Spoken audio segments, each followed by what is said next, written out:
কুষ্টিয়ায় ৬ জনকে হত্যায় মানবতাবিরোধী অপরাধের মামলায় হাসানুল হক ইনুর বিরুদ্ধে অভিযোগ গঠন করে বিচার শুরুর আদেশ পুনর্বিবেচনা চেয়ে আবেদন খারিজ করেছে আন্তর্জাতিক অপরাধ ট্রাইব্যুনাল। রবিবার আন্তর্জাতিক অপরাধ ট্রাইব্যুনাল ২-এ আদেশ দেয়। এ সময় হাসানুল হক ইনুর আইনজীবীরা দাবি করেন হত্যাকাণ্ডের সঙ্গে ইনুর সম্পৃক্ততা নেই। পরে চিফ প্রসিকিউটর বলেন, ট্রাইব্যুনালে মানবতাবিরোধী অপরাধের বিচার হচ্ছে। জুলাই বিপ্লবকে তথাকথিত বলে মন্তব্য করে ইনু রাষ্ট্রদ্রোহিতা করেছেন। পরে অভিযোগ গঠনের পুনর্বিবেচনা খারিজ করা হয়। পরে এ মামলায় প্রসিকিউশন সূচনা বক্তব্য উপস্থাপন করে।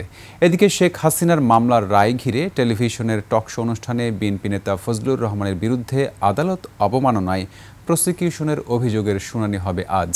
এছাড়া আওয়ামী লীগ সরকারের শাসনামলে গুমের মামলায় সাবেক অতিরিক্ত পুলিশ সুপার আলেপ উদ্দিন ও সাবেক এএসপি মশিউর রহমানের বিরুদ্ধে তদন্ত প্রতিবেদন দাখিলের জন্য সময় চাইতে পারেন তদন্ত কর্মকর্তা।